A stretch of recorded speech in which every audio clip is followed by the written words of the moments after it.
Today's guest is Helen Leonard, Director of Accounts Receivable and Collections at ACCO Engineered Systems. Helen has over 20 years of experience with billing and collections in the construction industry. She's an expert in handling all methods of collection on construction projects, from public to private work. Helen is an avid animal lover and the mother to two identical twin boys who just started second grade. Helen, welcome to the show.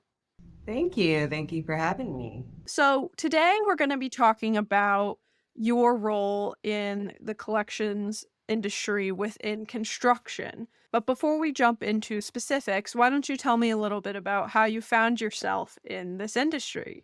Actually, most people you talk to in construction, I've known the same contacts, for example, at a lot of the companies we do repeat work with. And you ask them that, and it's funny, you kind of just end up here. It's not usually like by design or plan. Before here, I worked at a copper repiping company. Actually, a friend of mine worked here and kept pushing me. She's like, this is for you. This is totally up your alley. You need to send a resume. I'm like, I have a job. I'm good. I don't. I gave it to her just to appease her, basically, not thinking anything of it, and interviewed 16 years ago.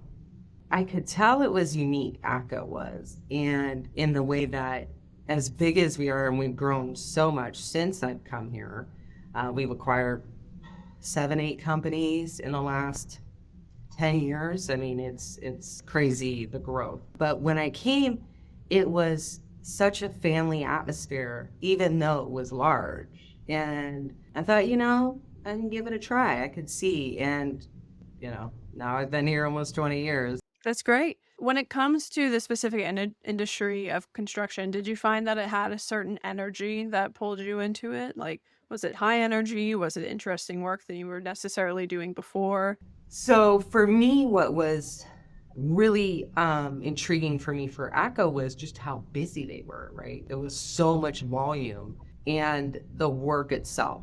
I'm a go-getter and I'm going all the time 50 miles an hour. People tell me all the time, like, stop, slow down, take a seat. No, that's not how I am. And that's what makes construction unique. It's very fast-paced. It's very constant. It's I call it a domino effect. So you have, the start of a job, which is the owner or the lender, and then they hire a general contractor, and the general contractor hires all the subcontractors. 90% of the time, I would say we are a subcontractor. The other 10% of the time, we are direct to the owners. Because of that cycle, there's literally always a domino effect. There's always someone holding up some part of the process, but it has to go every month.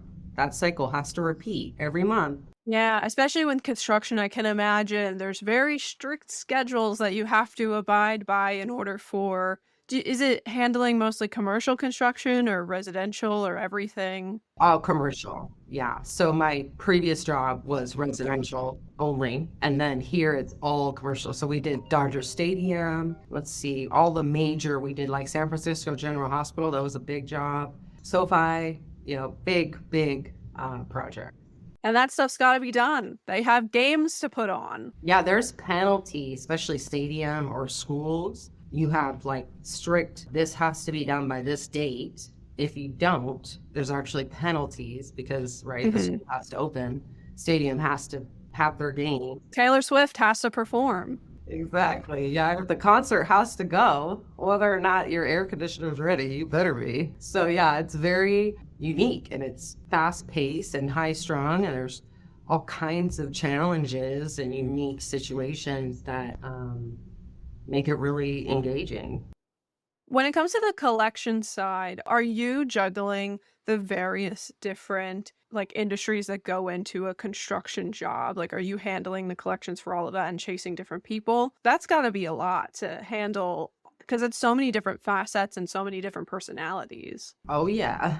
Yeah, so the unique part with our specifically collections for construction is this, right? You have whoever you're working for, which is usually the general, and they have we have contacts we've had with the same general for 20 years, right? And they have very specific rules. Okay, we need it on this form, this way, at this time. And then we also have all our subcontractors who work for us. Oh, and then the owner sometimes has very unique stuff.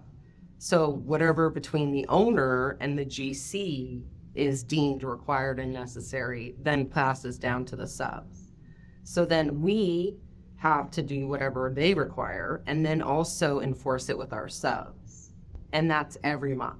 So, hey, your May payment's on hold and you have 10 subs and suppliers that I need releases from. They need to be notarized. They need to say they got paid for this month and I need it all by yesterday. So it's a lot of juggling and a lot of unique relationships, right? So you have owner, general, it's who your bread and butter is, your contact and who you work for. And then your subs who you also have relationships with because you're constantly using them on projects. And so it's a constant balance of that relationship.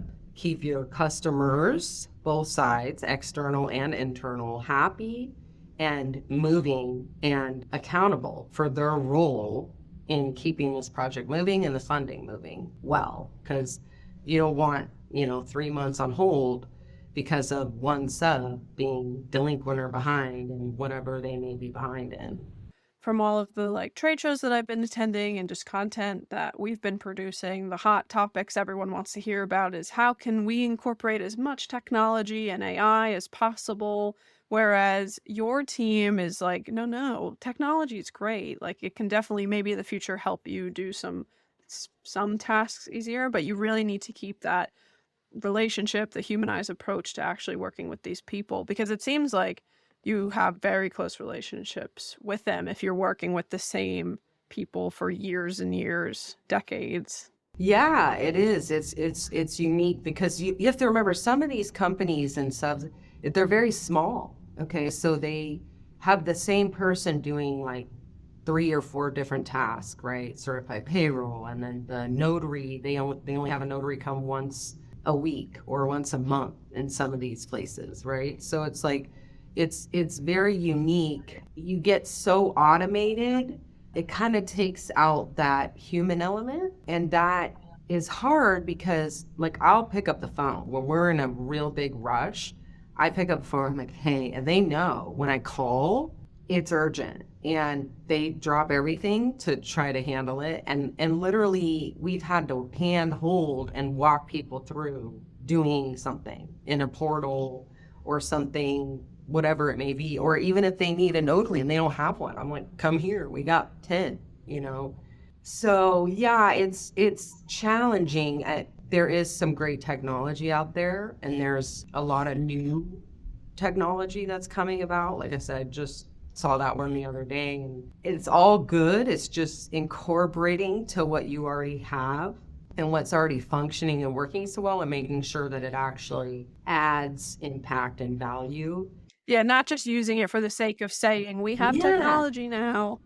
Yeah, okay, well, now I have it all logged there, but does it really increase productivity? Is it really adding that element, or is it just nice for someone to be able to see it all in a fancy list, right? Mm-hmm. When you're working with all these people very closely and you're running at this well-oiled machine, what happens when someone is at risk of going into or does go into delinquency with their bills? Does the project stop? Do they keep going and then it's up to your team to keep after them? Is that even a scenario where it can go? Like you said, school or stadium, we use those examples. There are delay impacts, massive delay impacts, if you are found liable for delaying the project. So we are very careful, even if we haven't been paid for 6 months, we do our contract. We make sure everyone's aware. So you can notify owner, you can notify GC formally with letters, notice of intents, different ways to say, hey, alert, we're not being paid. We're still continuing work. We're performing our contractual obligations. There's unique ways to do that. So, most construction projects, they cannot afford you to stop working because of the delay claims, even on their side. They'll be held liable, right? So Most of the time, they will keep it going, whatever means necessary. We've had it where a bank steps in and then we're paid through escrow to keep the job moving. Like, that's how massive these construction projects are. They won't allow it to not happen. And then worst case is, right, you get to the end of the job and you still are not paid a good chunk. What happens is we complete our contractual obligation, we finish the project. Depending if it's a public job or a private job, we then file a mechanics lien or a stop notice or a bond claim or all of it to recover all the funds on the job. So the good, and this is literally, our attorney made this for me. It is labeled Hell the Hammer. That's really my name. That's actually my Oh my initial. gosh. And that's my middle name. And then Leonard, the Hammer. And we are so unique and we have such a strong hammer, if you will, to get paid. So the mechanics lien, what's so unique about construction is it can ultimately force sale of the property to ensure that we get paid. That's how strong a mechanics lien is. Oh, wow. So I don't need to use a collection agency. I, though, file a mechanics lien. If the owner tries to go get a loan, refi, this is all a recorded document on the records. And so it is very powerful. And I have never seen where it forced sale of the property, meaning they always make sure they get you paid. A bank will step in, they will refi, they will do whatever it takes to get you paid because the property values usually are pretty massive, right? So that is what's unique, and that is what is so nice, honestly, for me and my job. It's not a personal thing, right? You're dealing with companies and structures, and so this isn't personal. I'm not taking food out of your mouth, right? This is very unique to us and to our culture and to what makes our job so good and so easy if we do it right.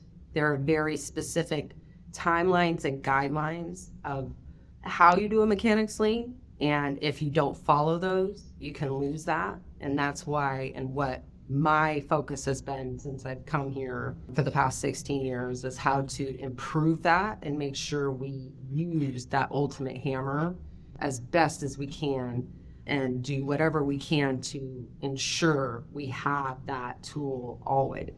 Helen, it's been really great speaking with you today and learning all about the collection side of construction. Before we sign off, is there anything else you want to share? I would just say really foster your relationships. Like I said, I've been here 16 years, and the customers internally and externally, and I mean the people we work for and the people that work for us as subs, we have really great relationships with. We're constantly working with each other on different projects. And the better you foster those relationships, literally my motto to my team is kill them with kindness. And it's so true. You work with the same people constantly. If you treat each other well, you're always going to drop everything to help those people, and likewise for them to you. And it goes a long way. We're all busy, we're all swamped, but you foster and try your best to help and foster those relationships. It's so key to your success long term. Absolutely. Well, Helen, thank you again so much for joining us here on Collecting Thoughts. It was great chatting with you today. You too. Thank you so much.